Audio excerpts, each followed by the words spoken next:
Welcome back to the channel friends. अभी हम बहुत ही स्पेशल मोमेंट है क्योंकि यहाँ पर हमाद भाई, मुदस्सिर और बहुत सारे लोग जानने वाले हमारे मिले हैं पहली दफा। हमाद भाई को मैं ऑलमोस्ट 2 साल से जानता हूँ, मुदस्सिर के साथ तो मैंने पॉडकास्ट भी किया, लेकिन हमाद भाई के साथ आज तक इन पर्सन मुलाकात नहीं हुई थी। और यही होता है, सोशल मीडिया के थ्रू आप कोलैबोरेट करते हैं, बट इवेंचुअली वो मटीरियलाइज बहुत सारे लोगों के साथ मैंने देखा है, सालों नहीं मिल पाते।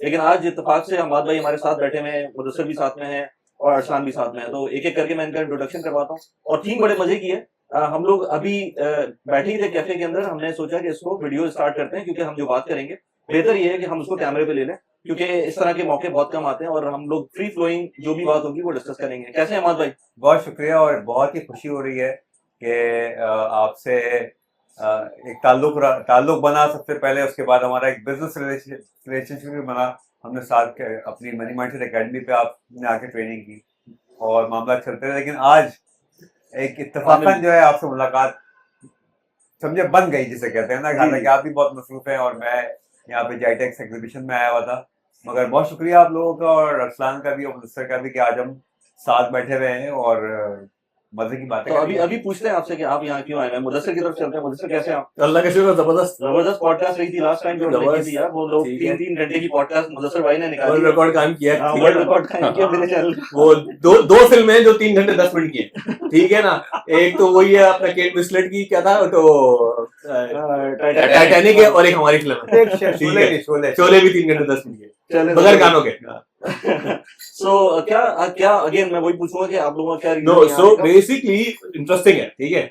हमाद भाई कैरेक्टर भी जो अरसलान यहाँ पे आप लोगों को मैं देखा था ऑलरेडी, आपका मनी माइंडसेट चल रहा था, then somebody else referred us and we connected and we find out you guys connected. So what I want to emphasize is the power of social media here, right? I think on this table right now there's about, if I do the maths correctly, your followers on LinkedIn and social media, yours on YouTube and social media, mine, I think there were 320,000 followers, right? And हम लोग उर्दू में हमारी main community Pakistani Indian यही community है, और B का Pakistani, let me से this, भारतीय भाई बुराना माने कि हम we should be very proud कि हम लोगों ने इतना काम किया है, अपनी यूनिक प्रोपोजिशन बनाई है। तो हम कनाडा गया था, मैं I always talk about supply chain, लेकिन पहली दफा they would the Canada startup association invited me as one of the main speaker to talk about my entrepreneurship journey. वो basically thanks to you a summary of our 3 घंटे की podcast, right, ठीक है। वो जो थी उसकी जो की पॉइंट्स है ना, उसको डाल के मैंने किया, वो एक फ्रेमवर्क बन गया जो इंशाल्लाह ताला मैं और हमारे एक कोर्स और किताब की शक्ल में लाने वाले, ठीक है ना। हमने उसका टाइटल भी ढूंढ लिया, खतरनाक किस्म का, जो हम बात कर रहे बता नहीं रहे, लेकिन आप उसको कहीं ना कहीं से चुरा लेंगे। लेकिन सो द आइडिया इज कि वो जो आवाज बड़ी कैसी फीडबैक थी हमारे, बहुत जबरदस्त फीडबैक थी, ठीक है। देखिए वो नेचुरल बातचीत हो रही थी सारी, किताबी बातें तो कोई नहीं थी। तो सो हमने basically what my unique positioning is कि हम जैसे आप आ गए 40-35 में, बहुत एक्सपीरियंस है, अपने वर्टिकल को जानते हैं, अपनी प्रॉब्लम्स को जानते हैं, ठीक है ना। वी नो कि बहुत सारे प्रॉब्लम्स हैं, लेकिन हम लोग उसको हल करने के लिए वही जो ट्रांजिशन है कि जॉब छोड़े पैसे कमाएं, उस पर हमने लंबी बात करी है, वो आपका मेन चैनल भी है, तो उसको हमने फ्रेमवर्क में बना लिया है। So that was it and it was a great experience. Now फिर हमाद ने बोला कि यार तुम इतना अच्छा बोल रहे हो, then they pitch me to one startup called M Halal. तो उस I was there as a consultant and is a marketplace for the Muslim people in Canada to buy halal products and services, which is meat and drinks. अभी फलस्तीन की वजह से लोग Coca Cola और Starbucks को boycott कर रहे हैं। Then I think it is a great business opportunity for Muslim entrepreneurs to launch basically Starbucks को, बल्कि अभी केस है ना वो बक्स कौन सा Starbucks में he won it essentially। अब वो कर सकता है, तो I think there is opportunity tip के ब्रांच योर ओन स्टार्टअप। तो एम हलाल पे हम वही कर रहे हैं, उसके लिए हम आए थे, इन्वेस्टर ढूंढ रहे हैं, बड़ी अच्छी मीटिंग रही। That's why both of us are in North Star Dubai, fantastic event, we should talk more about it। जाइटेक्स में आया। Yes, exactly, right. और अपना पता है अरसलान, थोड़ा सा हम लोग Arsalan, by the way Arsalan के साथ मैं लिंक्डइन पे तो कनेक्टेड था, first time we are meeting although. अच्छा, आप तो भी पहली दफा अभी पहली दफा मिल रहे हैं, ऑल्दो मैं इनके यूट्यूब पहले से देख रहा हूँ, फिर लिंक्डइन पे कनेक्ट हुए। HubSpot पे क्यों नहीं आया? हब 47 पे क्यों नहीं आया? हब 47 में अब इनको बुलाएंगे। अब बुलाएंगे। सही। वो I've got a unique background. I'm a dentist by qualification, लेकिन मैंने 1-2 साल डेंटिस्ट्री की होगी क्लिनिकली, उसके बाद I moved on to sales and marketing and business development, core in the health care industry. Pakistan से करियर स्टार्ट किया, 3 साल फार्मा में काम किया, उसके बाद I move to an American multinational called 3M। 3M का जो dental, 3M is a very big health care group, उसका जो डेंटल ग्रुप था वो मैंने पाकिस्तान में स्टार्ट किया। तो I started off at a junior position, worked in 3M Pakistan for 8 years, वहां से 2005 से लेके 2014 तक तकरीबन। तो when I left 3M Pakistan, I was like country manager for the health care group for Pakistan Afghanistan. 2014 में 3M ने मुझे दुबई मूव किया, middle east Africa marketing manager, 2 साल यहाँ काम किया। उस वक्त सऊदी का बूम स्टार्ट हो रहा था, 16-17 सऊदी स्टार्ट हो रहा था। तो 3M move me to 3M Saudi, वहाँ की मार्केटिंग टीम को थोड़ी सी स्ट्रेंथ चाहिए और रिस्ट्रक्चरिंग करनी। Then I worked there for till 2019. तो 2019 में मैंने 3M, I said goodbye to 3M after 15 years of giving my entire career. मतलब 3M was my best career up till now. उसके बाद I worked in a couple of other countries and other companies, sorry. Again related to the dental industry, उसी में काम करते रहे. और now again I'm part of another big multinational company called Dent Supply Sirona, one of the biggest dental supply companies in the world. So we're making equipments, consumables, CBCTs, X-rays, imaging scanners. काफी कुछ बना रहे हैं. It's an American company. So I'm based in Dubai. Business development manager for Middle East, North Africa, and Pakistan. Right. So alhamdulillah, 23 years of corporate experience now. But it's been no looking back. अच्छा, एक चीज मुझे आपसे बात जब कर रहा हूँ ना, तो वो ख्याल आ रहा है कि नॉर्मली डॉक्टर्स हर प्रोफेशन के साथ एक अटैच होता है एक specific character. Like I am an engineer, बहुत सारे लोग अभी भी मेरे यूनिवर्सिटी के ग्रुप के ऊपर बोलते हैं कि यार जो आप इंजीनियर हैं आपको उसी में एक्सेल करना चाहिए, you don't have to look right and left. जबकि आजकल दुनिया यार कहीं से कहीं पहुंच रही है। If you are in supply planning, आपने शुरू में आई थिंक टेक्सटाइल इंजीनियरिंग की, इमेजिन आप डेंटिस्ट से, but you never practice dentist as like maybe 2-3 years के बाद आपने नहीं की। आप तो पता नहीं क्या थे, आप क्या थे? बहुत कुछ थे। मैं अभी तक ये सोच रहा हूँ कि मैं क्या था। मैं ड्रामेबाज था। सो मैंने इकोनॉमिक्स पढ़ी है, और मगर डायरेक्टली एज एन इकोनॉमिस्ट काम नहीं किया, लेकिन मैंने उसी फील्ड के अंदर काम किया बहुत अर्से। जैसे मैं शुरू में ब्रिटिश कॉन्सेप्ट में रहा ट्रेड एंड इन्वेस्टमेंट में, तो जो हमारी इंटरनेशनल ट्रेड है वो इकोनॉमिक्स का हिस्सा है, या इकोनॉमिक्स के अंदर एक और उसका एक सब डिवीजन होता है इंटरनेशनल ट्रेड का। फिर मैं जो है वो इकोनॉमिक डेवलपमेंट साइड पे या डेवलपमेंट इकोनॉमिक्स साइड पे चला गया। तो मैंने तकरीबन 15-16 साल डेवलपमेंट इकोनॉमिक्स में काम किया। डिफरेंट कंट्रीज के अंदर पॉलिसी लेवल के ऊपर इकोनॉमिक्स ऐसी होती है, या कौन सी इकोनॉमिक पॉलिसी जो है वो इकोनॉमिक ग्रोथ को ड्राइव करती है। मैं इसको सिंप्लीफाई करने की कोशिश कर रहा हूँ। तो ये मैं करता रहा। कीड़ा जो था वो मुझे कोचिंग एंड मेंटरिंग का बहुत पुराना था, और बहुत पुराना ये समझे जीन में था। तो बस फिर मैंने वही एज अ बिजनेस अडॉप्ट कर लिया 2020 के अंदर। सो फ्रेंड्स, क्विकली मैं एक चीज़ ज़रा रिमाइंड करवा दूं आप लोगों को कि ये चैनल जो है, इस चैनल के ऊपर हम बात करते हैं रियल एस्टेट के ऊपर, प्रोडक्टिविटी के ऊपर, पर्सनल फाइनेंस के ऊपर, रीलोकेशन के ऊपर, इमिग्रेशन के ऊपर, और इस तरह की और डिफरेंट निशेस के ऊपर हम कॉन्स्टेंटली डिबेट कर रहे होते हैं, बात कर रहे होते हैं। एट द सेम टाइम बहुत सारे लोग मुझे कमेंट्स के अंदर अपने क्वेश्चंस भी भेजते हैं। मैं Q&A सेशंस भी करता हूँ, मैं वन-ऑन-वन सेशंस भी करता हूँ। इसके अलावा हम ईमेल्स के ऊपर भी रिस्पॉन्ड कर रहे होते हैं। But at the same time ये चीज़ें लिमिटिंग होती हैं और इनमें उस तरह का स्केल नहीं आ पाता। तो इसकी वजह से मैंने कम्युनिटी भी फॉर्म की हुई है, और मेरे एक फ्री डिस्कॉर्ड कम्युनिटी है जो कि आप अगेन लिंक में मौजूद है, उसको जाके आप ज्वाइन कर सकते हैं। इसके अलावा जो अगर आप लोगों को नीश किस्म की एक कम्युनिटी चाहिए जिसमें लोग कम हों बट उसमें प्रोडक्टिव बात हो सके, क्योंकि जब डिस्कॉर्ड पे बात करते हैं तो उसमें लोग ज़्यादा होते हैं, और जब भी आप फ्री कम्युनिटी की बात करते हैं उसके अंदर 1000 लोग होंगे अगर एक किसी प्लेटफॉर्म के ऊपर, तो उसमें थोड़ा सा चीज़ें नॉइजी हो जाती हैं।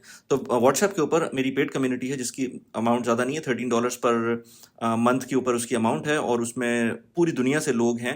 अभी कम्युनिटी का साइज़ कम है, ऑलमोस्ट कोई 10-20 तो नहीं, 10-12-13 इस तरह के मेंबर्स हैं इस वक्त, और हम लोग डिफरेंट किस्म की बात कर रहे होते हैं, इन्वेस्टमेंट से रिलेटेड, अपने अपने जो आइडियाज़ हैं वो शेयर कर रहे होते हैं, नेटवर्किंग कर रहे होते हैं, लिंक्डइन के ऊपर होते हैं। तो इस तरह की बहुत सारी चीज़ें उसमें चल रही होती हैं।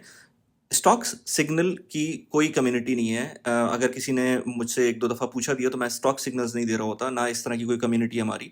तो ये जो कम्युनिटी है, अगर आपको ज्वाइन करना है तो नीचे डिस्क्रिप्शन के अंदर लिंक इसका मौजूद है, उसको पे करके आप ज्वाइन कर सकते हैं। अगर आप अभी ज्वाइन करते हैं तो आपको ये फ़ीस देनी होगी, और अगर ये कम्युनिटी जब ग्रो होती है उसके बाद हम इसमें फीचर्स ऐड करते हैं, तो जो पायनियर मेंबर्स होंगे जो कि अभी स्टार्ट कर रहे हैं उनकी फ़ीस चेंज नहीं होगी, और जो आने वाले मेंबर्स होंगे उनको नई फ़ीस पे करनी होगी। तो इसलिए अगर आप इंटरेस्टेड हैं तो नीचे लिंक डिस्क्रिप्शन में दिया हुआ है, उसको जाके आप ज्वाइन करें और let us connect. Thank you very much. अच्छा, वैसे तो बहुत सारे लोगों ने हमारी पॉडकास्ट जब देखी थी तो उसमें हमको पता ही है कि किस तरह से आपकी ट्रांजिशन रही है, बट इट वाज इंस्पायरिंग कि आपने उस एज में जब लोग कह रहे होते हैं कि भाई अब जो है मैं रिटायरमेंट की तरफ जाता हूँ या फिर जो जॉब है वो मैं करता हूँ, उसी इवन इस एज के अंदर हमारे भी बूढ़े हो गए, ये क्या नहीं मैंने चेंज कर दिया ये कहना चाह रहा उसको या मैंने ये जाती है इतनी एनर्जी। हमारे भाई के बारे में एक बात कहता हूँ मैं बोलूँ, नहीं मैं क्या मैं मेरे साथ ही अभी बहुत सारे ऐसे लोग हैं जो मुझे बोलते हैं कि यार अब 45 की एज में आ गए, अब जॉब चेंज कर रहे हैं, पता नहीं जॉब मिलेगी नहीं मिलेगी, हाँ है मसला layoff ये के तो बाद सही है। बंदा बिल्कुल डार्कन होता है, मतलब पता नहीं होता कि आगे क्या होता है, हालांकि नहीं It पता gets very difficult, you're right. Exactly. Yeah. So that's why I am asking कि बहुत जब इतना टाइम आप एक किस्म के प्रोफेशन में गुजारते हैं उसके बाद आपको जो है ना मूव करना बहुत मुश्किल होता है। इससे पहले जवाब दे हमाद भाई को इंट्रोड्यूस कराता हूँ ना, हाँ and this is my tagline about Hammad भाई। I mean, there's a lot of taglines Hammad भाई। I say this guy is unique because he was born 20 years before than he should have been born. हाँ Honestly, showing his correct. skill set, energy, mindset, and the way he learned new things, maybe हाँ. not in deep, but at the very high level, enough to हाँ. talk about in a sensible fashion, I think is amazing. हाँ Right? I mean, if you would have been born like us age, 1980s, आप तो चांद तारे होते हैं। अब आप जवाब दें। हाँ नहीं और जो जिस तरीके से ये कोचिंग करते हैं, मेरे पहले लिंक्डइन मेंटोर ही था, लिंक्डइन इन्होंने सिखाया मुझे। हाँ, मैंने इनसे एक दफा ऑप्टिमाइजेशन कराई थी बैक इन 2018-19 की बात है, तो वहां से इनसे लिंक्डइन का ताल्लुका शुरू हुआ या फिर डिस्कशन जो कुछ ये बोलते रहे हम करते रहे माइंडसेट एकेडमी चलाते रहे। चलाई ना, तो उस टाइम पर जब ये बात करते थे ना तो हम जो है ना बड़ा एट ईज हो जाते थे यार, ये संभाल लेंगे ना, ये ड्राइविंग सीट में ये ये अर्दब को विदेश ड्राइविंग से बिठा देते थे। भाई ये पॉडकास्ट हमारे आपकी तारीफ के लिए नहीं आई है, हम खाली जवाब दें। तारीफ स्टार्ट होगी बिल्कुल। मेरा टॉपिक नहीं लिया तो फिर सिद्दीकी साहब को 15 मिनट जरूर बोलना है करने के लिए। फिर तो खैर वो देखिए उसको उर्दू में पता है क्या कहते हैं? हाँ छोड़ू छोड़ू, हाँ सही बात, एक छोड़ू चाहिए। तो वो टाइम फिल देखिए कल इत्तेफाक से एक साहब से इसी सिलसिले में बात हो रही थी वही जाइटेक्स के अंदर, तो वो भी कहने लगा जी आपकी like you know I mean the fact is I am turning to 61, तो ये वो एज होती है जब आप नियर रिटायरमेंट होते हैं। तो मैं कितना भी सोचूं ना कि I am getting near to my retirement, मेरा दिमाग एक्सेप्ट नहीं करता उस चीज को। और एनर्जी कहाँ से आती है, ये इस पे एक्चुअली जो मेन चीज थी, तो उसमें सवाल मुझे आप इतने एनर्जेटिक क्यों है अभी तक वगैरह।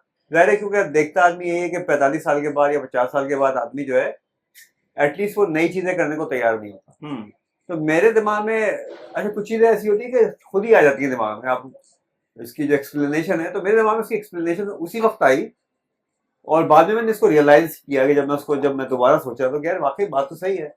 वो ये थी कि जिस वक्त जब आप सीखते रहते हैं ना कोई नई चीज, तो वो आप मोटिवेटेड रहते हैं, बिल्कुल सही, आप थकते नहीं है। फिर बिल्कुल आपका स्ट्रेंथ कम हो जाएगा किसी चीज को करने का। लाइक अब मेरी ख्वाहिश नहीं है कि 5 घंटे से ज्यादा काम करूंगा, 4 घंटे से ज्यादा काम करूंगा मेरी, लेकिन अगर चाहे तो अब जैसे अब जाइटेक्स में हम आए सुबह को 9 बजे से लेकर रात को 6 बजे शाम 6 बजे तक खड़े हैं काम कर रहे हैं, जो कि आई डोंट थिंक कि मेरी एज में शायद बहुत सारे लोग करते होंगे। ठीक है, सीखने का अमल जो है ना वो मैंने रोका नहीं और मैं अपने आप को चैलेंज करता रहता हूँ मुख्तलिफ चीजों के ऊपर। अभी जैसे हम गाड़ी में आ रहे थे मुदस्सिर के साथ, और जैसे कि दुबई का जो है वो क्या कहना चाहिए रास्ते हैं, तो ये 6 दफा गलत जगह मुड़े हैं और उसके बाद फिर इसमें मुद्दसर की गलती नहीं है। मैं बोल भी रहा था आपको कि आजकल जो भाई 2 दफा किया है, मल्टीप्लाई बाय 3 एग्जिट करना, एक एग्जिट मिस किया 30 मिनट्स एक्स्ट्रा ड्राइव, ये तो मिस किया तो 1 घंटा हमारा भाई 20 पे था, हम 40 पे आ गए, 20 मिनट डाल लगे सर। ये तो और फासला कितना पे 8 किलोमीटर। हाँ ये मसला है। तो लेकिन कहने की बात है कि उस वक्त को हमने जाया नहीं किया।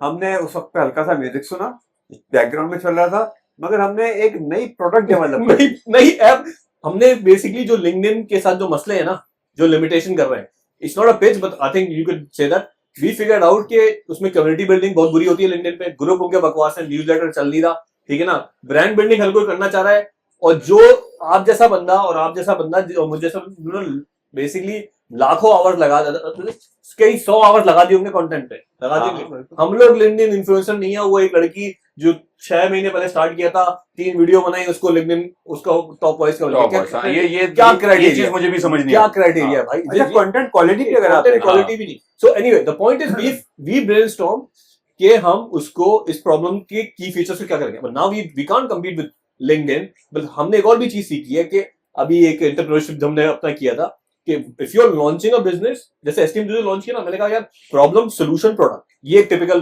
प्लान है, लेकिन हम एक और डायमेंशन लिया है इसके अंदर, problem solution product, but you should know who you want to exit and why that guy, that business will buy you. So you already go and reach the customer these guys want to acquire, or may increase the life cycle of the lifespan of the same product, ताकि आपको exit plan पता हो. Exit plan लोग सोचते नहीं किसको बेचना है. सो हम ऑलरेडी सोच रहे हैं कि उसमें कैसे फीचर करेंगे जो हमारा बाय आउट होगा वो कैसे होगा. अब now how we can launch, वो जो हम एंटरप्रेन्योरशिप कोर्सेज की बात कर रहे हैं, बिग बुक की बात कर रहे हैं, हम उसकी लॉन्च कम्युनिटी में करेंगे. अब ये जो सारा सीन हुआ, आपकी बात काट रहा हूँ, कि वो उस 20 मिनट में हुआ. हाँ बिल्कुल. और हमने उसको रिकॉर्ड भी कर लिया, और हम हर चीज डॉक्यूमेंट करते हैं हमेशा. हाँ हमने सो हमने उसको ऑडियो रिकॉर्ड कर लिया ताकि हम उससे भूल ना जाए. अब जो फाउंडेशन हमारी बन गई उसको 61 के बाद ये भी मसला है. हाँ Sorry. हाँ, फाउंडेशन जो बन जाए, आप हकीकत है यार वो तो मेरे साथ भी है. मतलब आजकल के जमाने में इतनी इंफॉर्मेशन ओवरलोड है कि आपको कहीं ना कहीं save करना पड़ता रिकॉर्ड करें, उसको हाँ. फिर समराइज कर है. लें. हाँ. तो अब हमारे पास जो है, तो कहने का मेरा मकसद ये कि जो सीखने का अमल है ना, जब वो रुकता नहीं है ना, तो आपकी एनर्जी लेवल कम नहीं होता. वो आपको मोटिवेटेड रखता है. और वो इट्स लाइक स्पोर्ट्समैन जो होते हैं, या एंटरप्रेन्योर्स, पीपल लाइक यू, आप भी कंटेंट. वो तो हो गया, लेकिन हम हाँ. जिस मुद्दे के लिए बैठे थे ना, मुझे उस पर आना है. हाँ आ जाए. ठीक है, वो मुद्दा ये था कि मैं स्टार्ट करता हूँ कि आप लोगों का तो मेरे साथ हम सबके साथ होगा, कंफर्म ही रहा. सबसे ज्यादा मैसेज मुझे ये आते हैं कि यार मेरा ये प्रोफाइल है, मैं ये एजुकेटेड हूँ, मास्टर्स इसमें है, मुझे दुबई आना है. मेरा बड़ा सिंपल जवाब होता है उसका कि भाईजान, unless you know somebody, unless you know the hiring manager, that's the only way you get a job. You will not get a job. Doesn't matter you have a PhD, you have masters, you got 20 years of experience or 10 years of experience, you have a fantastic profile, you will not get a job, right? This is my view. पहली बात तो ये होगी. दूसरी बात, I think that's very hard. That's probably the hardest part of Dubai. अब Dubai ने अच्छा काम ये किया, उन्होंने एक glitz and grabble बना दिया कि is a place to work, great lifestyle, expensive, posh, models. ये तो जो इनकी, मैं तो कहता हूँ, Dubai as a state is a corporate case study for a marketing engine, how to brand, Definitely. how to brand a country or Definitely. how to brand a business itself, right? Is a great. So उसमें क्या attraction बहुत है, लेकिन आना बहुत मुश्किल काम है for the job perspective. उसमें आप लोगों के views लेना चाहूंगा. दूसरा, on the other hand, if you are already wealthy, if you already have a company, if you are already like आपको जैसे कोई content का कोई content leader है, उसके लिए इन्होंने बहुत सारे pathways बना दिए हैं कि आप आके सेट करें. मैं अपने बिजनेस पे बाद में बात करूंगा. So I want to segregate the discussion in two areas. First, this whole, this unicorn of I want to go to Dubai, I want to make money, great lifestyle, but it's difficult. क्या कहते हैं यार? वाकई मुश्किल है, क्योंकि अगर आप ग्राउंड जब से ऊपर जाना चाह रहे हैं तो बहुत मेहनत लगेगी. वो ऐसा नहीं होता कि आपको डे 1 से 50,000 दिरहम की जॉब मिल जाए और उसके बाद आप उसके अंदर और 50,000 दिरहम की जॉब भी कोई बड़ी चीज नहीं रही है. अब नहीं रही. अब बड़ी कोई चीज बिल्कुल नहीं नहीं है. रही. 50,000 दिरहम की जॉब, उसके अंदर वैसे तो लोग 10-15 हजार में भी काम चला लेते हैं, बट 50,000 दिरहम जॉब एक जमाने में किसी कोई अच्छी समझी जाती थी, अभी भी अच्छी है. मेरा एक दोस्त था, वो कह रहा था कि 50,000 दिरहम में कुछ नहीं होता. मैंने कहा ऐसा भी नहीं है यार, मतलब एक डिसेंट अमाउंट ऑफ इनकम है जो कि आप यूज करें. एनीवेज, प्रॉब्लम ये है कि अगर आप ग्राउंड जब से ऊपर जा रहे हैं तो आपको बहुत मेहनत करनी पड़ेगी, स्टैंड आउट होना पड़ेगा. बल्कि मैं ये कहता हूँ सबसे कि अगर आप अपनी जॉब में ऊपर जाना चाह रहे हैं ना, एक तो रूट होता है कि भाई आप जॉब चेंज कर लें अपनी, सही है, स्किप द लैडर और उसके बाद डिफरेंट कंपनी में जाएं, जॉब स्विच करें, दूसरी कंपनी में जाएं. एक तरीका ये होता है. दूसरा तरीका ये होता है कि आप एंटरप्रेन्योरशिप की तरफ चले जाएं, जो कि मेरे ख्याल से रिलेटिवली इजी है आजकल के जमाने में. पर रिस्कियर है, but let's say you can do side things. Yes. But तीसरी चीज जो सबसे इंपॉर्टेंट है, आपकी अपनी जॉब में रहते हुए आपको वैल्यू क्रिएट करनी है. अगर आप वैल्यू क्रिएट नहीं करेंगे, और वैल्यू कैसे क्रिएट होगी, या तो आप अपनी कंपनी का रेवेन्यू बढ़ाएं या उसको ऑप्टिमाइज करें. इन दो तरीके से हो सकता है. बहुत सारे लोग कहते हैं भाई हमारे पास ये ऑप्शन ही नहीं है. मैं कहता है ऐसा हो नहीं सकता कि आप किसी भी डोमेन में काम कर रहे हो और आपके पास ऑप्टिमाइजेशन के ऑप्शन ना हो. जब तक आप ऑप्टिमाइज नहीं करेंगे, आपके मैनेजर को आपकी वैल्यू नहीं मिलेगी. और अगर आपकी कंपनी फिर भी आपको वैल्यू नहीं करती, फिर 100% श्योर कि आपको कोई और कंपनी ले लेगी. अगर अपने आपको पिच करेंगे कि मैंने ये चीजें इंट्रोड्यूस करवाई हैं, पैसे बढ़वाएं. सबसे इंपॉर्टेंट चीज है पैसे. आप कैसे बता सकते हैं कि आपने कितने पैसे बढ़ाए हैं, कितने पैसे की ऑप्टिमाइजेशन की है, या इनफ्लोस को इंप्रूव किया है, या आउटफ्लोस को रोका है. तो अगर आप ये सारी चीजें करना शुरू कर देंगे तो आपकी कोई वर्थ बनेगी, तब जाकर आप अपनी कोई. अब ऐसा नहीं हो सकता कि आप बस एक नॉर्मल सी जॉब में चलते रहें और उसी में एक प्रोग्रेशन. ये आपकी सारी बातें सही है, लेकिन ये तो तब एप्लीकेबल है ना जब जॉब होगी. हाँ, एग्जैक्टली. यहाँ जॉब आपने जैसे बोला, उसके लिए कनेक्शंस लाजमी चाहिए. अब लोग लिंक्डइन की तरफ जा रहे होते हैं. 100% ऑफ दिस नोशन के लिंक्डइन इज वेरी इंपॉर्टेंट. बहुत सारे लोगों को जॉब ही लिंक्डइन के थ्रू मिल रही होती है.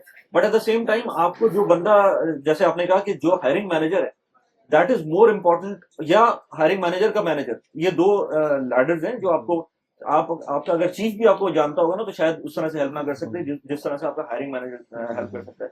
So again you have to network to the right people, ये नहीं कि आप पूरी दुनिया के अंदर जो है जैसे ना मैं अपना- एक दो बिल्कुल चीजें सही। ऐड करूंगा इसके हाँ। अंदर अरसलान, सॉरी वो जो कि आप बोल रहे थे, देखिए हमने पढ़ा था कि किसी भी जगह की तरक्की के अंदर ना कम्युनिकेशन कितनी अच्छी है, तो चाहे हमारी कम्युनिकेशन हो या कम्युनिकेशन के मीन्स हो, ये दो चीजें बहुत जरूरी हैं। तो दुबई ने एक जो बहुत जबरदस्त काम किया ना, वो ये किया कि उसने यहाँ पहुंचने के रास्ते को आसान कर दिया, विच इज एमिरेट्स एयरलाइंस। ठीक है, अब आप देखें, लाइक मैं टोरंटो से आया हूँ, रोजाना की एक फ्लाइट है और हफ्ते में शायद 3 दिन 360 उड़ाते हैं ये लोग, मतलब 600 650 पैसेंजर लेके आते हैं वहां से, सिर्फ एमिरेट्स एयरलाइंस। उसके अलावा एयर कनाडा डायरेक्ट आती है, उसके अलावा आप कनेक्टिंग फ्लाइट्स हैं, और इतना एफिशिएंट सिस्टम है एयरपोर्ट के, वो लिखा हुआ रहा था जब मैं आया हूँ, मैं तो 10 साल बाद आया हूँ यहाँ पे, कि आपका कब? नंबर 8 मिनट में आ जाएगा, हम्म, और एक्चुअली वो 8 मिनट में आ गया। और एक्चुअली ना मुझे उसने मेरा वीजा देखा ना कुछ का, उसने कहा ओनली पासपोर्ट, क्योंकि मैं रजिस्टर्ड नहीं, उसने पासपोर्ट रखा वहां पे, टूरिस्ट नहीं, उससे पूछा टूरिस्ट, यस, और स्टैम्प करके और वो डूगी सिम सब के दे साथ दी। मुझे वापस कर दिया। Welcome to Dubai. Welcome to Dubai, हाँ। Very easy. सो कहने का मकसद ये है कि अगर आप इसको कंपेयर करें, and I am as a Pakistani, और ये मैं और भी कंट्रीज में गया हूँ, नेपाल में, Sri Lanka is better in that way, कि वहां पे जो इमिग्रेशन ऑफिसर होता है ना, वो फैसिलिटेट करने के लिए नहीं बैठा होता आपको, उसके बैक ऑफ द माइंड ये होता है फैसिलिटेशन नहीं है। स्क्रूटनाइज करने के लिए हाँ। बता- हाँ। मैंने इन्वेस्टिगेशन की दूसरा तरह कंट्री देखा है, एक कंट्री मैंने 20 साल पहले विजिट किया था, वो शायद इससे भी ज्यादा, वो था Singapore, and that was same surprise, model, Dubai same model. Surprise. Hmm. मैं वहां गया हूँ और मेरे पास सिंगापुर का वीजा था, उसने 2006 की बात है, कितने 20 साल हो गए, तकरीबन 19 साल। उसने मेरे पासपोर्ट, उसने मुझसे कहा have a sweet while I process your visa, वाह, लिटरली उसके पास इतना बड़ा बोर्ड रखा था, उसमें टॉफीज थी, और उसने कहा have a sweet while I process your visa, और कितनी देर थी, उसने उसको चेक किया, स्टैम्प किया, मेरे हाथ में दे दी। तो एफिशिएंसी बहुत इंपॉर्टेंट है। तो आई फेल्ट गुड कि यार देखो कितना अच्छा हुआ, और मैं लिटरली को 12-14 मिनट में जो था वो एयरपोर्ट के बाहर खड़ा हुआ, इतना क्विक। और तो ये वो चीज, जब जो चीज हैसल फ्री होती है ना, वो लोग उसमें उसको एंजॉय करते हैं, इंसान की फितरत है। तो लोग यहाँ ना एंजॉय करते हैं, अगर लोग छुट्टी पे आ रहे हैं, उनके लिए उन्होंने बहुत सारी अट्रैक्शंस बना दी हैं। तो एक पार्ट तो ये हो गया, यानी उन्हें स्टेज सेट कर दिया आपके लिए, क्या ये आप आए। जो जॉब का ताल्लुक है ना, उसमें बहुत सारे और एलिमेंट्स भी हैं, ना सिर्फ नेटवर्किंग ऑफ कोर्स बहुत बड़ा एलिमेंट है, मगर उसके पीछे भी एक एलिमेंट है। अगर पूरी दुनिया आ रही होगी और उसमें से 20-25%, 30% लोग भी जॉब ढूंढने आ रहे होंगे, तो मार्केट में इतनी ज्यादा सप्लाई है बहुत ज्यादा। कि आप जो है बहुत इजीली सिलेक्टिव हो सकते हैं हम्म, उसके लिए। हम्म। और ये एक वजह है कि लोगों को जॉब नहीं मिलती। एक जमाने में आप दुबई आ जाए, अपने वो जो 3 महीने का वीजा होता है, उस पर मिल जाती ऑलमोस्ट थी। गारंटीड था कि आपको जॉब मिल जाएगी, कोई ना कोई जॉब मिल जाएगी।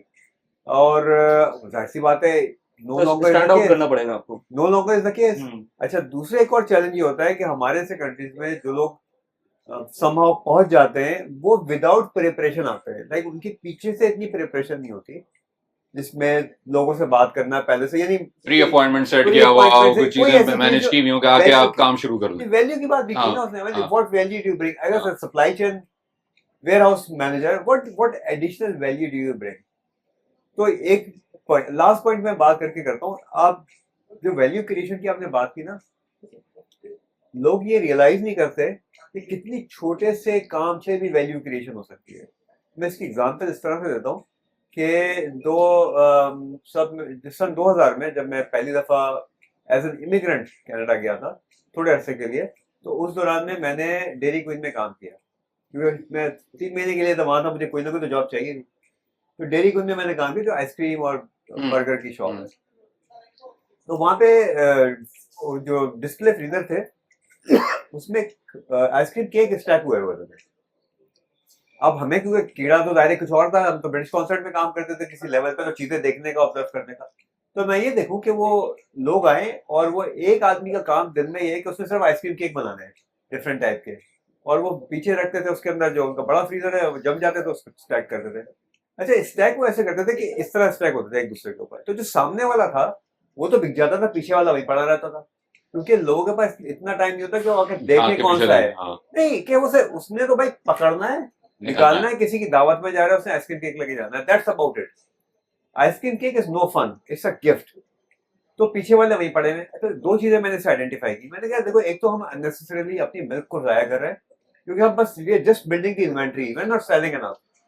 तो अब हम कैसे बेचें इसको? तो मैंने कहा अगर पीछे वाला केक भी डिस्प्ले पे होगा तो बिक जाएगा। तो मैंने विदाउट आस्किंग एनीवन, हालांकि मैं तो जूनियर सा स्टाफ था, मैंने सुपरवाइजर से भी नहीं पूछा, मैंने उसको रीअरेंज कर दिया जो डिस्प्ले था। उसके अंदर रीअरेंज इस तरह से किया कि पीछे वाला भी नजर आ रहा है, आगे वाला भी। तो एक तो 50% मैंने कट कर दी इन्वेंट्री जो कि उसमें थी, और जो बिक रही थी हम उसको आगे जो है रिप्लेनिश कर रहे थे। उसका जो ओनर था वो इटालियन था। अच्छा, वो रोज आता भी नहीं था, इत्तेफाक से वो उस दिन आ गया। और वो रहे एज एन एंटरप्रेन्योर आप आगे सब कुछ देखते हैं। तो उसने फ्रीजर देखा, वो किसी और तरह स्टैक हुआ था। स्टैक हुआ हुआ था। तो वो गया, वो मार्क नाम था उसका, जो हमारा गोरा था मैनेजर, उसके पास गया ऊपर। तो मुझे ये फ्रीजर किसने रीअरेंज किया है? वो घबरा गया। वो नीचे आके किसने किया है? अच्छा, मैंने किया है। तो उस इटालियन जो बॉस था उसने कहा, give him a bucket of ice cream today. अच्छा। तो वो मुझसे पूछता है कि ख्याल कैसे आया इस चीज का? तो यही चीज मैंने उसको एक्सप्लेन की कि आई थिंक हम तो मिल्क जाया कर रहे थे। अच्छा, जाया कैसे हो रहा है कि उसको तो मिल्क परचेज करना है ना भाई, उसकी तो कॉस्ट इन्वॉल्व हो रही है उसके अंदर, बिक नहीं रहा उतना। तो दैट वाज लाइक मैं $7 15 सेंट की मेरी नौकरी थी। जैसे यहाँ पे ये काम कर रहा है ना हमारा टेबल साफ मारूफ। वाला, मारूफ, इस लेवल की जॉब थी वो। बट इस लेवल की जॉब पे भी आप वैल्यू एडिशन कर सकते हैं अगर आप थोड़ा सा वैल्यू एडिशन करना चाहें। 100%। बिल्कुल। मेरा भाषण खत्म होता है, सही है। बट दैट्स रियली अब इंपॉर्टेंट। अरसलान की तरफ चलते हैं नहीं जी। नहीं बिल्कुल सही, क्योंकि आप लिंक्डइन पे जॉब पोस्ट करो 1 घंटे में उसमें 1000 एप्लीकेशन आ बिल्कुल। जाती हैं कि दुबई की। बिल्कुल, और कोई देखता भी नहीं आपको हो। कोई देखता भी नहीं, 1000 में आप कैसे स्टैंड आउट करोगे अपने आप को? तो I would definitely networking and Dubai I would say is the best city to do networking. इतनी नेटवर्किंग की यहाँ अपॉर्चुनिटीज मौजूद हैं, इतने नेटवर्किंग ग्रुप्स मौजूद हैं, इतने इवेंट्स होते रहते हैं छोटे मोटे कॉफी के ऊपर इधर उधर, और बहुत सारी चीजें। अगर आप टारगेटेड नेटवर्किंग को लेके चलोगे ना तो you reach your destination. Right. वरना सबसे आसान तरीका ये प्रॉब्लम अल्हम्दुलिल्लाह जिस तरीके से मैं आया कि मेरी पाकिस्तान से ही ट्रांसफर यहाँ हो गया, और ऐसे बहुत सारे लोग आए जो ऑलरेडी अच्छी जॉब स्ट्रीम में पहले दिन से ही आ गए। मुश्किल है बट अभी भी आ हाँ, जाते हैं। अभी भी आ जाते हैं। तो पहले दिन से आप एक अच्छी स्ट्रीम पे आ गए और अच्छे लेवल पे आ गए। जो ग्राउंड जीरो से आके यहाँ बिल्ड कर रहे हैं, शायद 10 साल पहले तो फिर आप तो बहुत मुश्किल होता जा रहा है। हाँ, और अगेन प्रिपरेशन, आपकी सीवी अप टू डेट होनी चाहिए, communication, this country moves on communication right. And showcasing yourself. Yes ये शोकेस है, ये मिडिल ईस्ट का शोकेस है। आप जैसे कंट्री शोकेस कर रहा है दुनिया को, आपने भी यहाँ के एक शोपीस बनना है, तभी आप मार्केट में एक्सेप्ट हो गए, वरना आप हाँ, you have to sell yourself. और वो आप कम्युनिकेशन से करते हो, अपनी अपीयरेंस से करते हो, ड्रेसिंग से करते हो, अपने हेयर स्टाइल से करते हो, जो बहुत सारे लोग मिस आउट करते हैं। अगर पाकिस्तान से अगर पहली दफा कोई बाहर निकल के आ रहा तो वो नहीं कर पाता। सही। तो ये सारी चीजें प्रिपेयर करके आने की। अच्छा मुदस्सिर, अभी आप लोग जाइटेक्स आए, सही। मुझे जरा उसका पूरा एजेंडा बताएं कि क्या सीन है। आप यूके से आए हुए हैं, हमाद भाई कनाडा से आए हैं। तो जाइटेक्स के दो हैं, एक तो जाइटेक्स है वो टेक वाला, हाँ। जो कि उधर होता है डीडब्ल्यूटीसी में, ठीक है, वर्ल्ड ट्रेड सेंटर में। वो उनका बेसिकली वो डीडब्ल्यूटीसी का ओरिजिनल इवेंट है, वो खुद होस्ट करते हैं, वो उनका क्लासिक इवेंट है। उसमें ज्यादातर बेसिकली वेंडर्स आते हैं, स्वीट टैक्स से related, point of sale, all that, right. तो वो तो उनका चल रहा है। लेकिन जो नॉर्थ स्टार है, इसमें पहली दफा गया। So north star is I think the flagship event which is I think pretty recent, where which is designed for the startups. There is some competition of startups as well and investors, right. So I 2 दिन लगाए मैंने वहां पे, ठीक है। तो मुझे as such for me there is lot of startup, lot of booth, जो उसमें 3 चीजें स्टैंड आउट हुई है। मैं पॉजिटिव बताता हूँ, बल्कि जो नेगेटिव बता दूं मैं पहले बताता हूँ। I don't see anything special which is facilitating the interaction between the investor or the startups. I haven't seen. If they have an app and everything, you can go and pitch yourself and all that. ज्यादा जो booth होंगे वो ये बोलेंगे भाई ये email है, ये आपका है, वहां पे डेक भेज दो. You can just do that by searching, right? So what is special, right? So that's, I didn't see that part. However, from the value addition perspective, जो मुझे सबसे अच्छा नजर आया कि startups are generally done by very smart people, right? And very smart people have a lot of smart ideas, right? I was fascinated by the ideas people are bringing in. So I think from the innovation perspective, I have seen even for the supply chain, जैसे एक बंदे को देखा, Korean company है, वो उनका नाम है scaling.ai or something. Basically वो क्या कर रहे हैं कि दुनिया के जितने भी embargoes हैं या trade की deficiencies हैं या जितने भी trade की difficulties हैं, they have consolidated to database and you can use AI tools to understand what a country or a company has to do to scale. एक तो ये हो गया. दूसरा एक बात बंदे से मिला, उसका था रिस्क जीपीटी. उसने क्या किया, जितने भी ट्रेड के रिस्क हैं कि जो किस बैंकरप्ट कंपनी हुई हुई है, सप्लायर रिस्क है, जिन पे कोर्ट केसेस हैं, he has consolidated all the database and basically created a ChatGPT tool which can identify any risk in doing supply chain. Like, I didn't know that exists. So for me, there's a lot of healthcare startups. There's a lot of prop tech. Prop tech was there like hell, right? अच्छा prop tech में कौन कौन था? Man, there's हमें आप बताएं, मैं पहले अपनी बात कर लूं, prop आपसे जवाब देते हैं. Prop tech is like, दे तीन थीम निकल के आ रहे हैं. Prop tech was massive today as a theme in the startup. Okay. There is healthcare was massive, and the marketing automation was massive. The three themes was there, right? So first, motivation, inspiration for anybody who wants to do business and working in Dubai must go. And हमारा जो previous theme था कि you want to do something and start your own business and how to do great place, right? First, inspiration. Second thing, they have this center stage where they invited a lot of very famous entrepreneurs. उनकी talks ongoing है, जबरदस्त thing. Third thing which really fascinates me, which is inspiring for me, कि they have organized the whole hall in countries. So Pakistan का लगा हुआ है, Palestine, Syria, Latvia, Philippines, Malaysia, Canada, which I think it creates a sense of ownership, identity, right, diversification and culture nuances. ठीक है, अब आप Italian booth पे आ रहे हैं, बात कर रहे हैं, you know, it's different vibe. Malaysian में different vibe, Canadian different vibe. अब Japanese भी क्या, Japanese style, right? Very no whatever, right? So for me, I think I think that's only Dubai can pull this off. Tell me any other country where you can host a startup event and you have a booth country wise. UK नहीं कर सकता, ठीक है ना? US नहीं कर सकता, maybe Canada कर सकता हूँ, maybe not. पाकिस्तान, इंडिया, किसी के पास दम ही नहीं है यार. नहीं. आप जाके हॉल देखो, and actually the halls of those countries are representing their people, profile, colors, Culture. and everybody into one place and singing in a hymn sheet. And I think these three things I find it very inspiring. और networking के लिए बेहतरीन था, ठीक है ना? और we got some leads which we didn't think. Everybody was what was funny was everybody was selling to everybody. So vendors, हम जैसे हमारी मार्केटिंग एजेंसी है, मेरी अहमद भाई की ग्रोथ एक्सेल, वो हमारे पास तो चांदी निकल आई, हमारे तो सारे स्टार्टअप तो हम बेच रहे हैं, भाई हमारा पीपीसी ले लो, हमारा ये ले लो. हमने एक बंदे के साथ स्टार्ट किया, right? Similarly there was few people who are into construction procurement. I end up basically convincing her, you should hire me as an influencer because I'm the top 5 influencer in supply chain. Really? Yeah. She said, let's talk about it. Okay, आखिरी funny story, कल दो बच्चे आए, आप भी बैठे हुए थे. They are young kids, right? And they do basically they were trying to convince, वो नहीं बिजनेस सेटअप वाले यूए में बस सर्विस, वो थे, वो हमें ये चूदन बेच रहे हैं कि जी आप जो है 7,000 धरम ने आपका मेनलैंड में खोल देंगे. तो मैंने सवाल किया, मैं क्या बात सुनो, आप लोग यहाँ पे कस्टमर ढूंढ रहे हो ना, मैं आसान करता हूँ. इनके पास है 80,000 फॉलोअर्स, मेरे पास जो है 120. मैंने कहा वली खान हमारे दोस्त है, लिटरली बोला था, वली खान दोस्त है, वो तो करते हैं बिजनेस, उनके पास 80,000, 3 लाख तो लिंक्डइन में हम लोगों के पास है.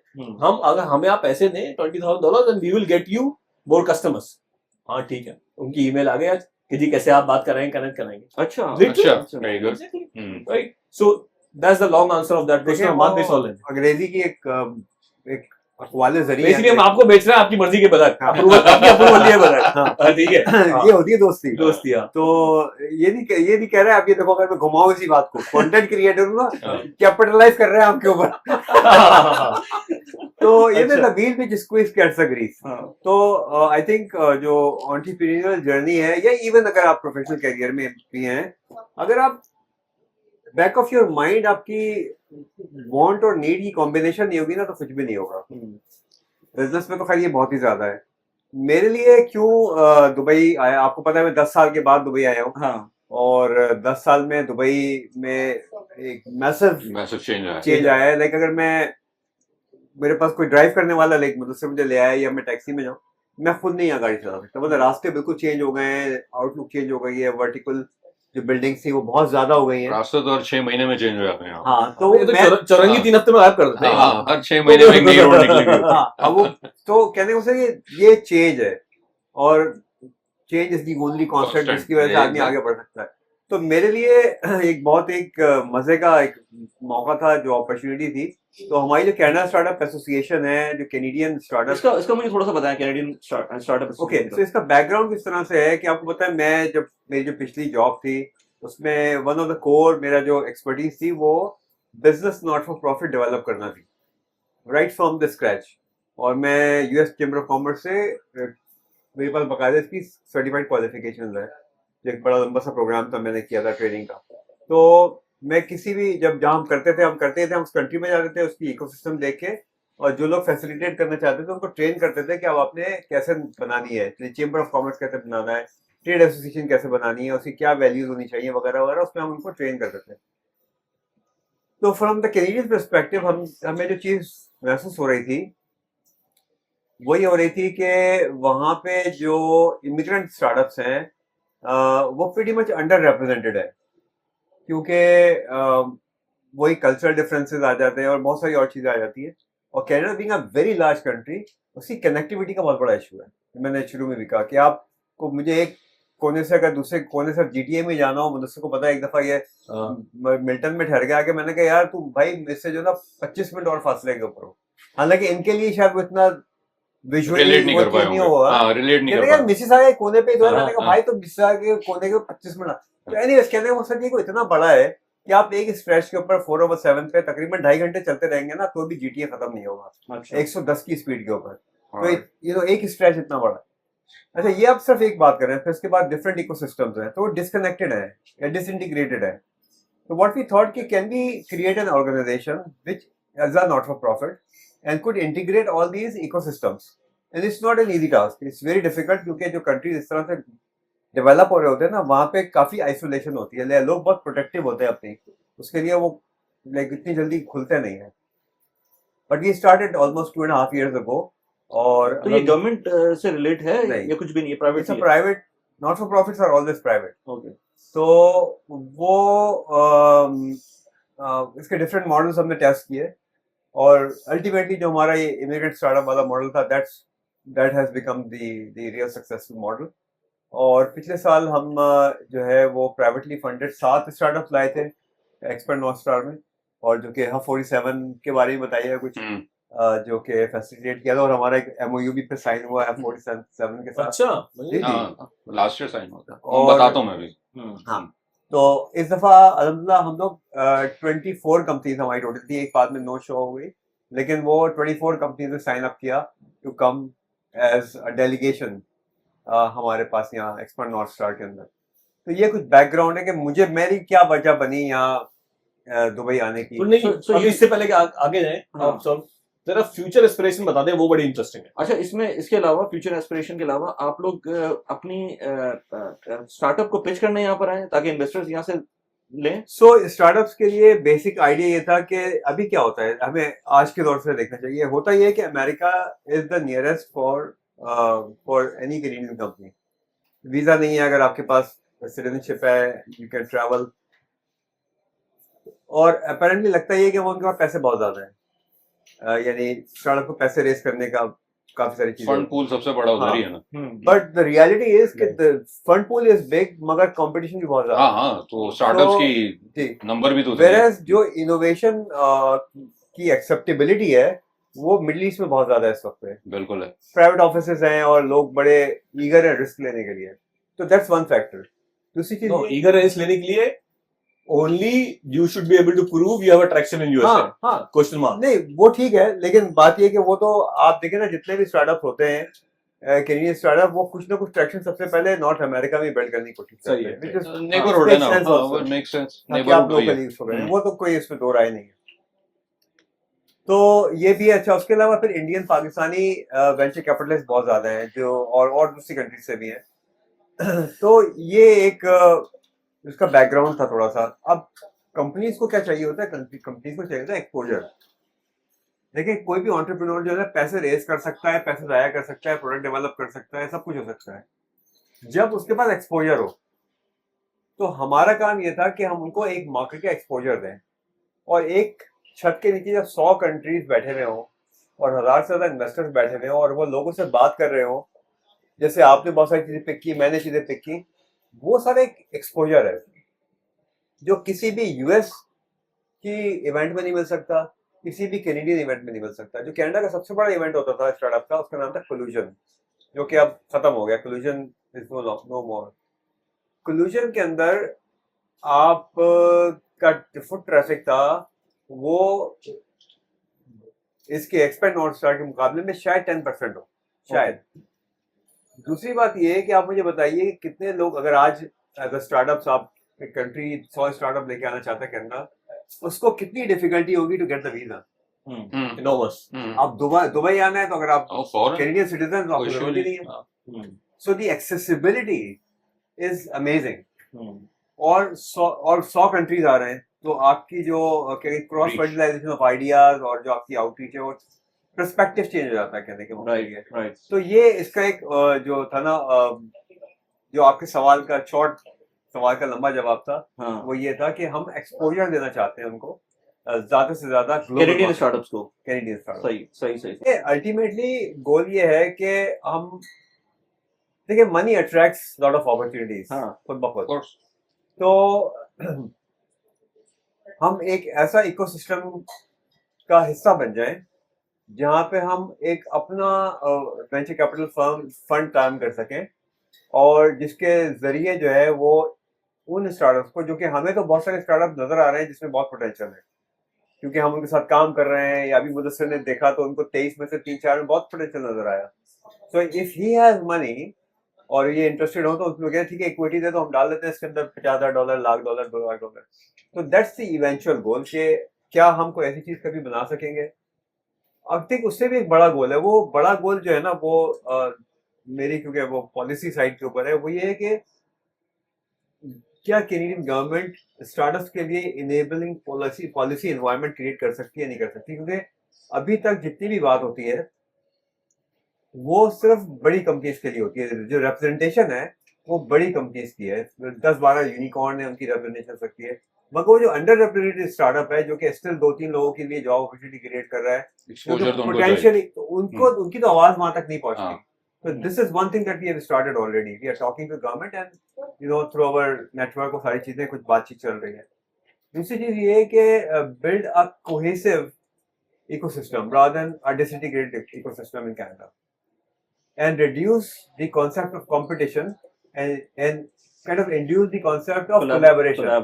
बिल्कुल. तो ये कुछ चीजें हैं जो कि लाइक बहुत थोड़ा फिलोसॉफिकल लेवल के ऊपर. नहीं, आप बिल्कुल सही कह रहे हैं. मैं हमेशा कंटेंट क्रिएशन में तो यही बात करता हूँ जी. कि जो कंटेंट क्रिएशन ने जो काम किया है ना, अगर लेट्स से आप कोई रेस्टोरेंट खोलना है, एक रोड के ऊपर एक रेस्टोरेंट खुला हुआ है, आप चाह रहे हैं उस रोड के अक्रॉस दूसरा रेस्टोरेंट खोलें, तो जब आप वो खोलेंगे तो आप कंपटीशन क्रिएट कर रहे हैं. बट आप एज अ कंटेंट क्रिएटर जब आते हैं ना, तो किसी भी डोमेन के अंदर आप आते हैं तो सामने वाला कंटेंट क्रिएटर अगर आप उसको पॉजिटिव वे में लें तो वो कोलैबोरेटर बनता है. हाँ. और अगर आप एक दूसरे को लेवरेज करें तो दोनों की ऑडियंस जो है ना बढ़ती है, और आप एक विन विन सिचुएशन. अभी हो क्या रहा है, यही हो रहा यही हो यही हो रहा है. यही हो रहा है. एग्जैक्टली. और ये एक सबसे चीज- बड़ी बात ये है कि हाँ. ये सब कुछ जो है एक्सटेम्पोर हो रहा है. हाँ. कुछ हाँ, scripted कोई नहीं है, scripted नहीं है, ना कोई scripted. टॉपिक सिलेक्टेड है. एक चीज मैं ऐड करना चाहूंगा, कैनेडियन स्टार्टअप एसोसिएशन से ही रिलेटेड है. अब यहाँ वाली problem Pakistan association of Dubai है, जी जी.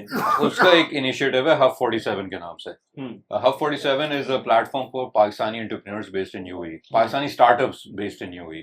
And I'm part of their, I was one of the founding team members of Hub 47. तकरीबन 2 साल से मैं उनके साथ प्रो बोनो वॉलंटरीली काम कर रहा हूँ. पाकिस्तान एसोसिएशन दुबई का फायदा भी यही है ना कि वहां पर जितने भी मैंने डायरेक्टर्स देखे हैं काम करते हुए, सब वो वॉलंटियर, सारे के सारे वॉलंटियर. सब वॉलंटियर. पैड पूरा वॉलंटियर बेसिस पे चलता है, सिवाय उनकी जो एडमिन स्टाफ है हाँ, उनके हाँ. जो उनको रन करता है वो सैलरी बेस्ड. एग्जैक्टली. तो hub 47 is a platform for जो नीड देखी. नीड यही थी कि जैसे इन्होंने वहाँ इमिग्रेंट्स के लिए देखी, हमने यहाँ पाकिस्तानियों के लिए देखी कि उनका कोई प्लेटफॉर्म नहीं है. इंक्यूबेटर्स दुबई में, अबू धाबी में बहुत सारे हैं. सोच यार पूरे यूएई में 10, 12, 15 इंक्यूबेटर्स चल रहे होंगे. पाकिस्तानी बेस्ड इंक्यूबेटर या जो पाकिस्तानियों को सपोर्ट करे वो कोई नहीं था. So that was the concept behind setting up hub 47 कि जी अब पाकिस्तानी एंटरप्रेन्योर्स को सेट, चाहे वो यहाँ बिजनेस स्टार्ट कर रहे हों, चाहे वो पाकिस्तान से आके यहाँ सेट होने चाह रहे हैं. और अब जैसे हमने सीएसए के साथ एक एमओयू लास्ट ईयर साइन किया कि अगर सीएसए कनाडा से कोई यहाँ आना चाह रहा है तो the gateway to UAE would be through hub 47 and we will facilitate them setting up things over.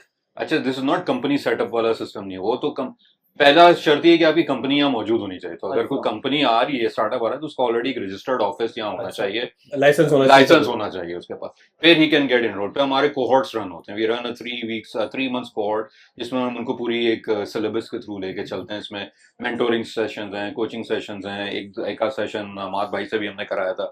तो पूरा एक सिलेबस डिजाइंड है उसमें. और वी वर्क विद मेंटोर्स हैं, अपने टीम मेंबर्स हैं, और सब वॉलंटियर, सब लोग वॉलंटियर के लिए काम कर रहे हैं. अब 47 की जो कोर टीम है तकरीबन हम 15-20 लोग होंगे, और हर कोई अपनी डे जॉब्स कर रहा है, अपने बिजनेसेस में है और अपना इंडस्ट्री का एक्सपर्ट है. But weekend Saturdays we spend at Pakistan association Dubai. अब 47 का ऑफिस है, वहाँ हम अपनी सारी चीजें प्लान करते हैं। परसों एक बड़ा नेटवर्किंग इवेंट ऑर्गेनाइज किया हुआ है इन कोलैबोरेशन कल है? CSA, परसों sorry Wednesday, on collaboration with CSA, इजाद लैब, CXO ग्लोबल और बहुत से लोग हैं, तो जिसमें we are inviting all people who have come, क्योंकि जाइटेक्स का जो वीक है ना बड़ा हैपनिंग वीक होता है, बड़ा जो टेक डोमेन से बहुत सारे लोग यहाँ मौजूद होते हैं, स्टार्टअप डोमेन से एंटरप्रेन्योर्स बहुत सारे लोग मौजूद होते हैं, इन्वेस्टर्स होते हैं, we trying to gather them on this one day. हम हर साल करते हैं, पिछले 2 साल से करते आ रहे हैं, इस साल हम थोड़ा सा बड़ा करना चाह रहे हैं, तो आप भी इनवाइटेड हैं, अभी आइएगा, ये दोनों ऑलरेडी आ रहे हैं, अच्छा, तो आप भी आइएगा, मैं आपको भेज दूंगा।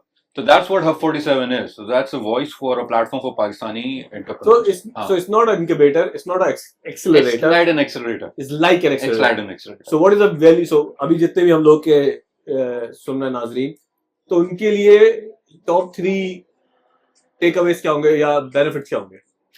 देखिए, you'll कल get मेंटरिंग हो गई, ठीक है, पर हाँ। मेंटरिंग तो ChatGPT गूगल में मिल हाँ जाएगी। नहीं, मेंटरिंग तो आपको लाइव बिजनेस एक्सपर्ट से मिल रही है ना, तो एक तो ये हो हाँ, गया। जो ऑलरेडी अपना स्टार्टअप बना चुके, बेच सही चुके, है। चला रहे हैं, कर रहे हैं, plus how to run business in UAE, मतलब हाँ, यूई that's की, validation. हाँ, यूई की अपनी रूल्स हैं, रेगुलेशंस हैं, Nuances लॉज हैं, ठीक है, पॉलिसीज हैं, मार्केट डायनामिक्स सही है, हैं, सही वो है। आपको पता चलेगा। जैसे लास्ट वीक कनाडा से 1-2 स्टार्टअप्स आए थे, सही उनके है। साथ डिस्कशन चलती रही।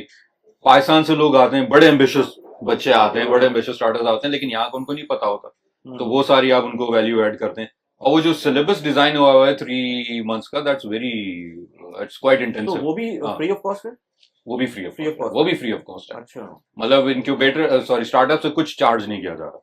He comes in, he sits, he attends all this. Think about कि ये पैड जो है वो किस मॉडल पे काम कर रहा है, क्योंकि इसमें बहुत सारी चीजें फ्री है, so how do they make money? और पैसे भी नजर आते हैं क्योंकि वो Pat does not make money. It's Does not make money. it's a non-for-profit. It's part of the like how do they keep on running like operations? donations and sponsors.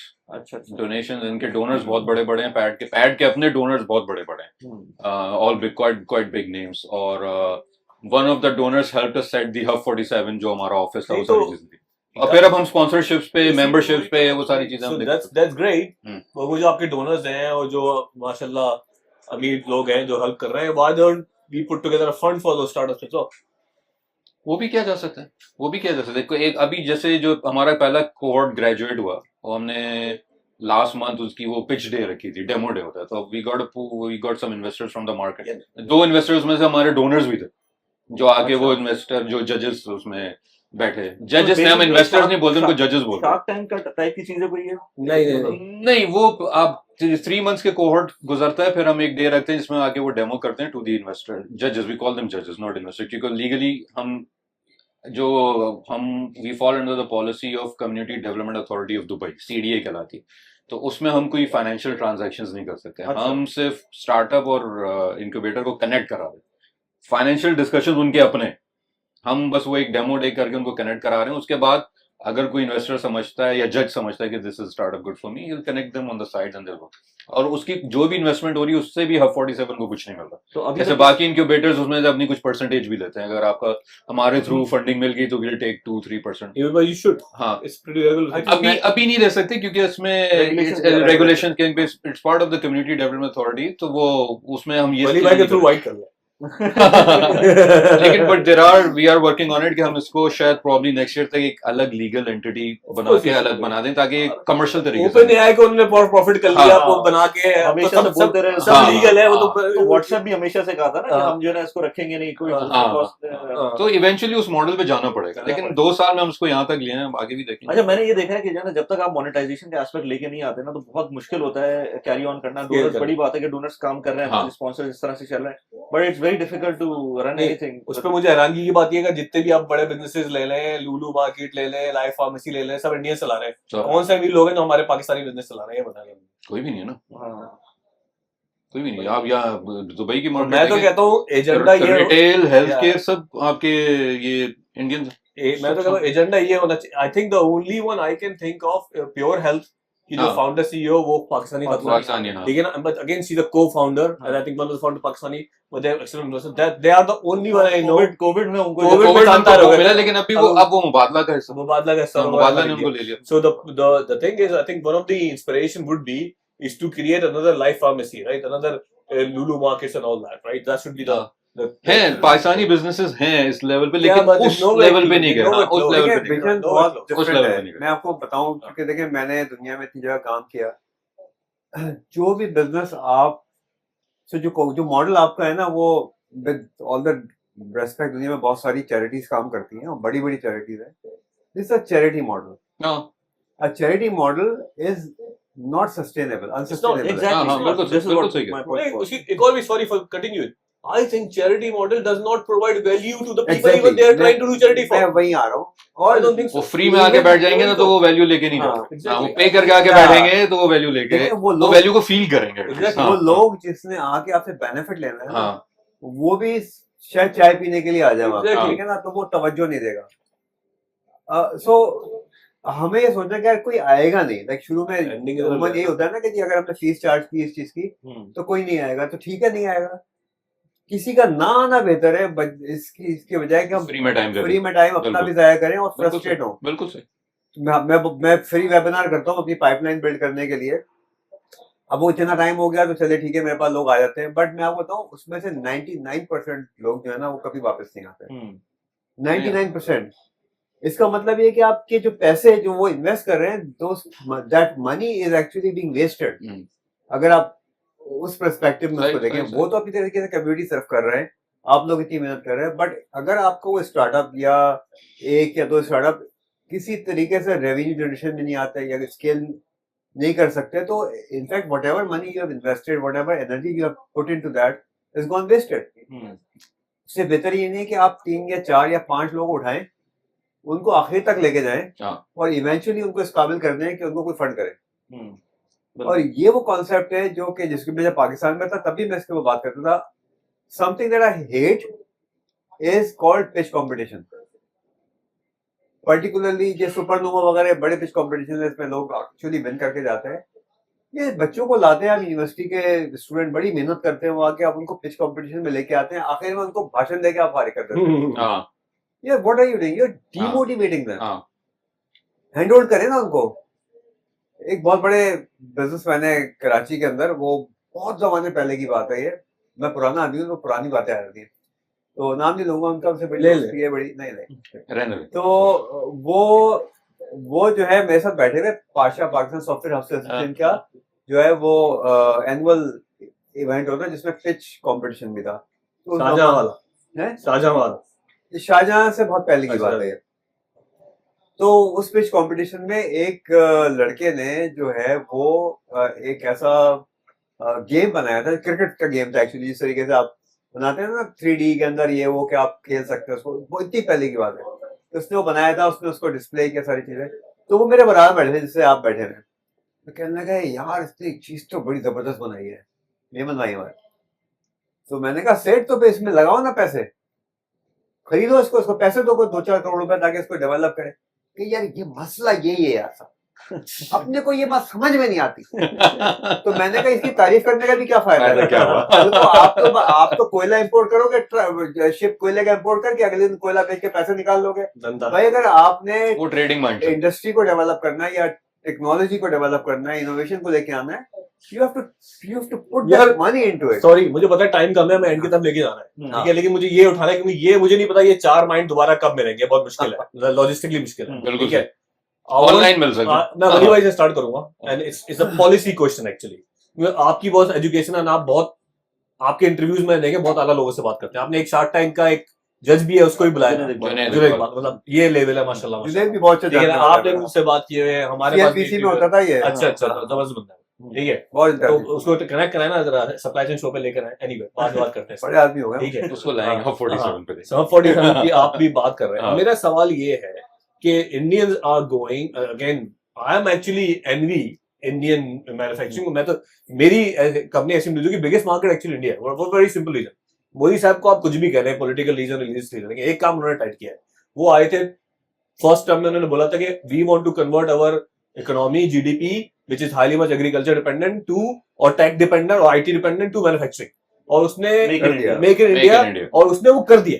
Pharma industry में इस वक्त they are the biggest exporter, right. Capsules India से कहीं आते हैं, equipment, pharma, आप health care में ले ले, इंडिया का जाता है। चाइना को मार दिया उन्होंने, बहुत मार आगे दिया, निकल गया, ऑटोमोटिव में उन्होंने हर मार चीज दिया, बना रहे हो, डेटा सेंटर्स में मार दिया, ठीक है, उर्दू में टेक्सटाइल में तो वो थे ही, ठीक है, एग्रीकल्चर में तो वो थे ही, ठीक है. Now they are going into component manufacturing.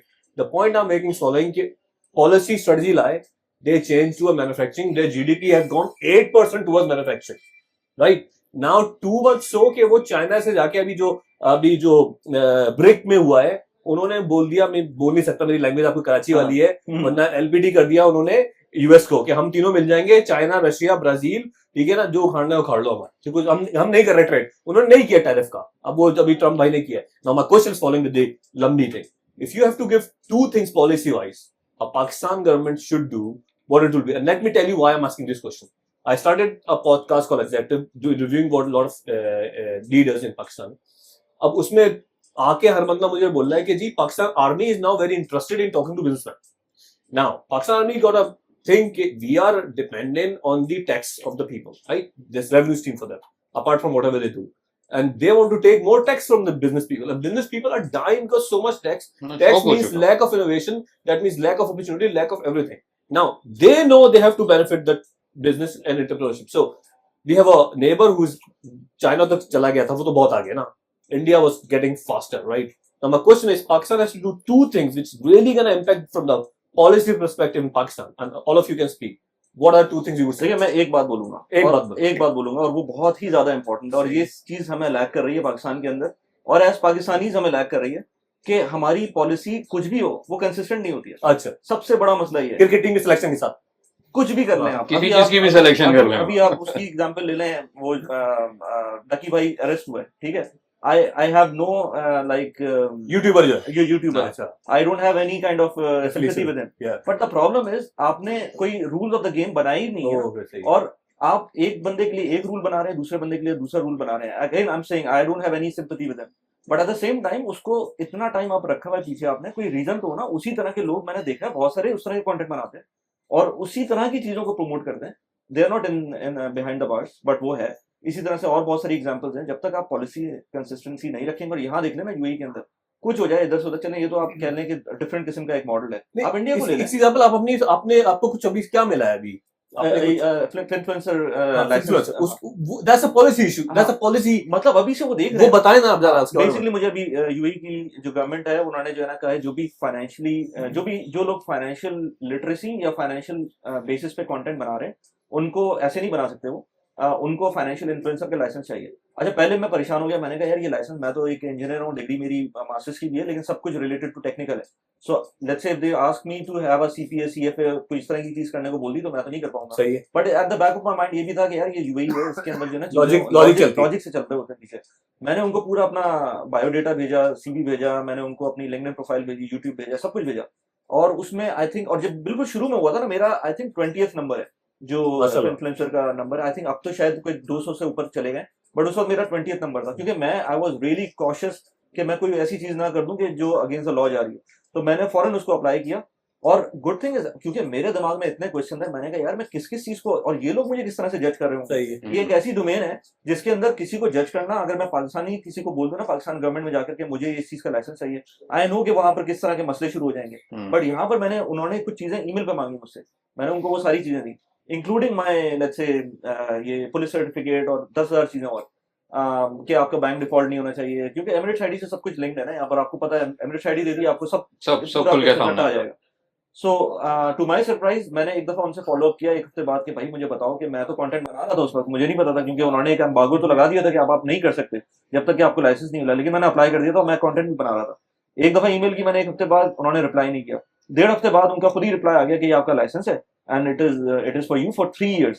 और उसके बाद जो है ये अभी तक कोई फीस नहीं है, ना कोई फीस ना कुछ, आपको पूरा लाइसेंस, वरना यहाँ पर एक जनरल हर चीज का लाइसेंस, हर चीज की फीस, कोई लाइसेंस नहीं है. अभी बाद में होंगे और दैट्स फाइन, बिकॉज वो जाहिर सी बात है, मैं देख रहा हूँ, क्योंकि रेगुलेशन भी तो कोई चीज होती है ना, पीछे पूरा रेगुलेशन है उसकी, तो कंसिस्टेंसी होनी चाहिए ना. अभी उन्होंने बना दिया, उन्होंने 3 साल के लिए आपको एक लीवे दे दिया कि चले आप करते रहे, हम आप हमारे उसमें आ गए, आप सर्कल में आ गए ना, तो हम देख लेंगे आपको कि क्या कर रहे हैं आप.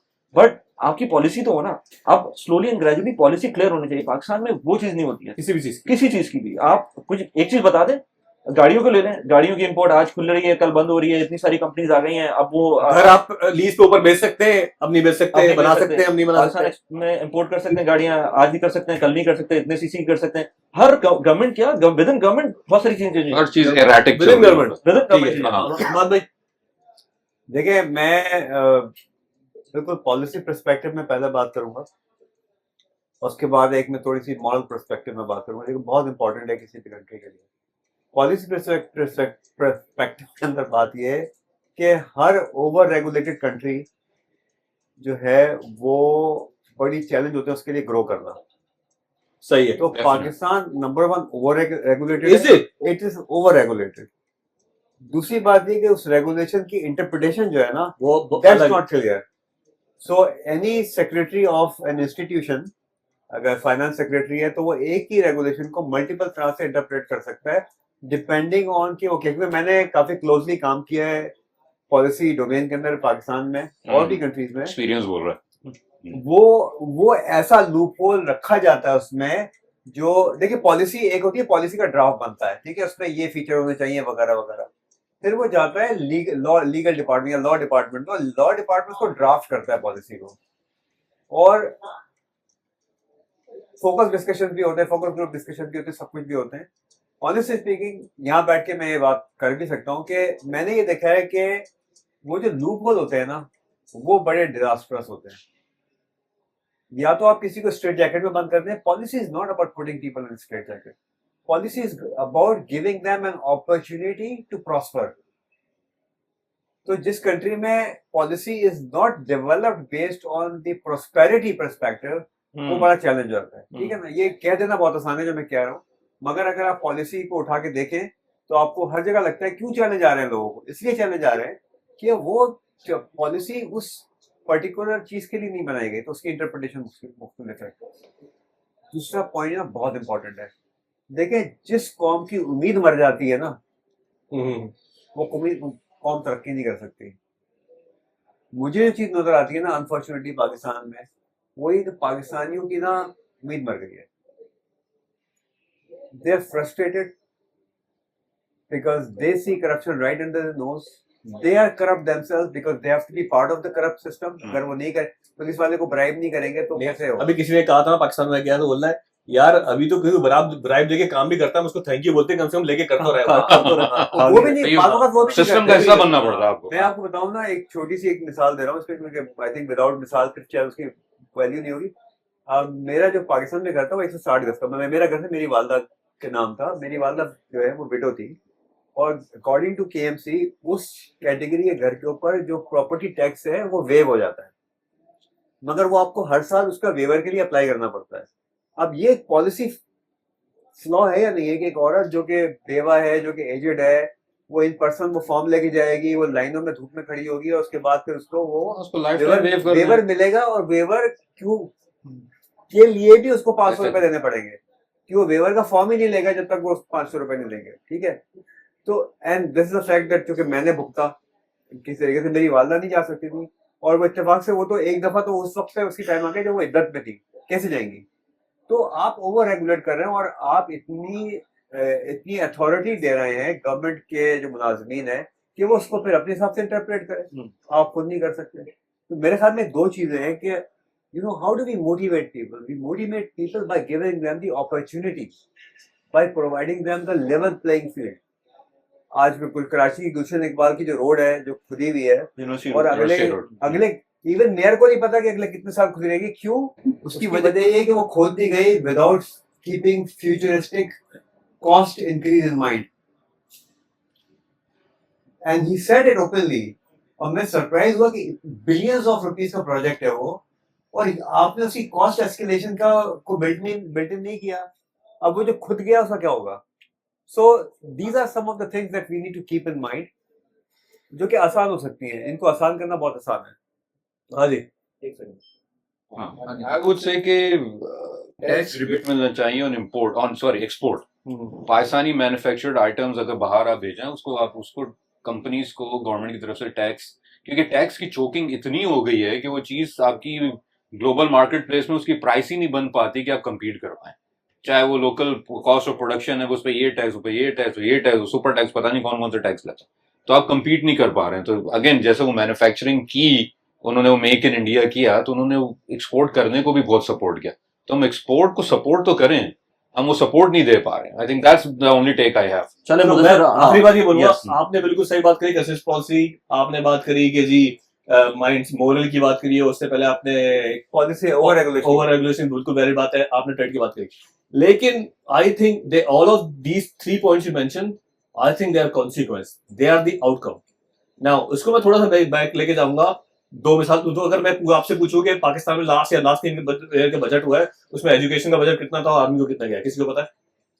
बड़ा डिस्क्रिपेंसी है। हाँ, देखिए लेकिन उसमें वो मसला एक तो- और भी है ना कि एजुकेशन जो है वो प्रोविंशियल सब्जेक्ट है। अगर आप नेशनल बजट के अंदर देखेंगे तो एजुकेशन मैं उस पे अब मैं उसकी बात करता हूं, तो मैं क्यों पूछे सब हाँ। प्रोविंशियल उसको छोड़े, it's all about making a difference, right, making a fundamental.